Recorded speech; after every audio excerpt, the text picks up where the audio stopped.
All right, so right now they're doing what really no one else has ever done. Okay, we're talking about these two guys right here, who obviously the main guys from cross-generational mega boy bands, teaming up for this magical musical duo, Nick and Knight. So jazzed. Nick Carter, Jordan Knight, you guys, thanks so much for being with us. And speaking of magic, we know that Magic Mike, the second one, comes out in July, but all we need to do is go to your show. Exactly. Listen for Pony and Genuine. So you've been researching. Yeah. Yes, I have. You heard about it, right? I'm one of those 8 million people who've clicked on that YouTube.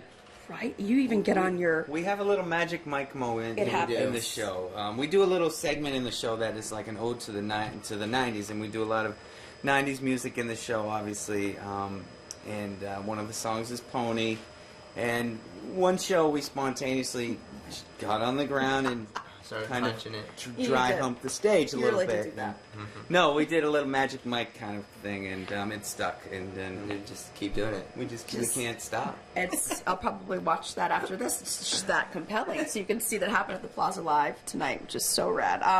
90s medley. You also do that as one of your songs, right? Yeah, we pay a little homage to the 90s, which a lot of people tend to forget about because they're always, talking about the 80s, and even though some great music came from it.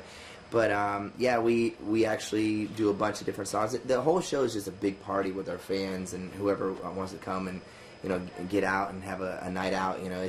We do some Backstreet Boys, New Kids songs. We do our whole new record, and we're dancing, singing. In that 90s section, I'm rapping as well. It happens. I do the entire Mace verse from "Feel So Good" from Bad Boy. So it's just a lot of fun. People are loving it. As a rapper, he's great. I think a lot of fans, they don't know him as a rapper, and this show gets to showcase his rapping skills, and he got the skills. He's like, I know. No, I don't know. Actually, I was a little intimidated, a little afraid to do it, but that's what this show's all about. We just put it all out there and do whatever we want, and people are really loving it. And so about the dancing, I know when you were talking to Nick Lachey recently on his show, you were saying, or he was saying that basically the boy bands nowadays don't do as much of the dancing that we know we're used to you guys doing. Your dancing, you said, is like classic in your show now, Nick and Knight, or how would you describe it? What do you guys do? Is it a lot of choreography? It's not really. There is there's a lot of choreography, and guy Roro, who's like works with the best of the best, Omarion, all the dancers, all the R&B like acts and dancers that you know and love. Like he works with all of them, and he really like worked us hard, and there is a lot of choreography in the show, but there's just a lot of also kind of us just freestyling on stage and doing our own thing and interacting with the crowd. So there's a lot of everything. But going back to what you were saying about the younger groups, where it seems like they just kind of they sing their songs and stand around, and there isn't that choreography that you see that we're known for, for what our groups are known for. And what I love is that you're able to do the House of Blues style shows now when you're used to just 18,000 people screaming at you. Do you just love the intimacy of being right up in their grill? It's great. We are fortunate enough that we have, the last tours that we just did, which was like a couple months ago, we were in, arenas, and so we did this on purpose, to be able to give our fans an opportunity to see us up close, to not be up in the nosebleeds, and to be able to touch us, to hear everything. It's just a great experience. It's kind of like they were talking, like, obviously I'm not comparing us to Prince, but when Prince would do these like shows, and he would do like these House of Blues shows, and nobody could get tickets to them because they were always sold out, and they were just like spontaneous. And it's kind of like that feel. It's like a once in a lifetime opportunity to just come out and and see something that's not normal. We've created. Luckily, thankfully, we come from two very successful bands, and we've united. So, so basically, you have some comparisons like Pharrell-ish songs, Maroon 5-ish songs. You really kept this quiet though during your writing process, did you? We did intentionally. We just didn't. We wanted to keep it quiet and then just kind of really surprise people.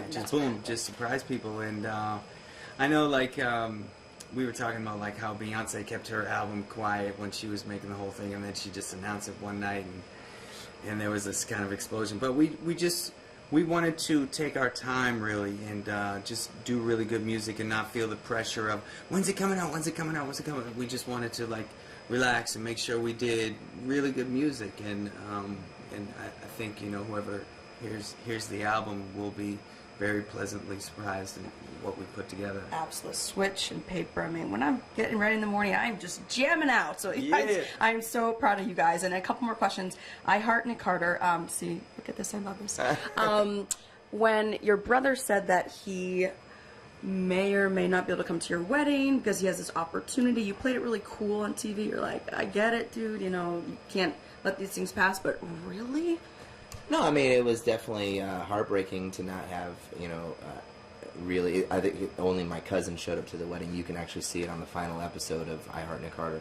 But, you know, that's, he has a very busy life, and, you know, it's just the way it kind of worked out and panned out. But, you know, I talk about it on the last episode, and, you know, how, you know, my feelings and, you know, what it means to me about, you know, moving on and not necessarily, you know, because it wasn't about my family anymore. It's about myself and my wife and, you know, us getting married. So, you know, we just had to kind of push that aside and move forward. So. And she can, like, squat you, can't she? Yeah, she's really strong. You know, she, and that's why I love her. You know, she's strong-minded, she's, like, I have a lot of fans and people come up to me and they'll say, like, you know what? You know, we don't even like you. We like your wife now. You know, and like, that is funny. Thank you. You know, and they weren't fans of me either. So they were like, people would just come up and like, we want to meet your wife. You know, like I'm like, that's great. Thank you. She must be loving. So people are like her because she's like relatable, and she's just a down, chill woman, totally. and she's strong, and you know, people, Gorgeous. She's gorgeous. She's that new age woman. Absolutely. And Jordan, I'm a New Hampshire girl. Breathing distance from where you grew up. So do you get to go back to Boston at all, or do you get to breathe New England air and not have to work ever? Seldomly, but no.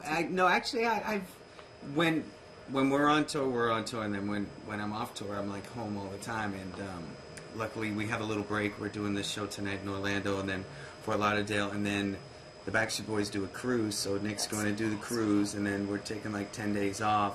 So we do have some time to.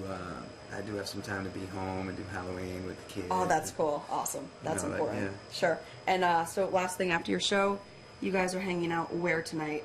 Between you and me, where are you going? I have a I can't remember where it's at. Do you have an after party? I have an after party. But Is it yeah. for just special people? Yeah. Is it invite only?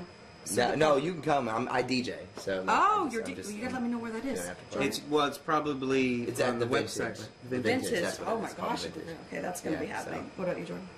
You know, I was up at 5 a.m. this morning, and I'm a lot older than Nick, so I'm gonna rest my weary bones. I love that. He does awesome like brunches during the day, and you know, so Yeah, See, that's little the old brunch man action. version of an after party. I love that.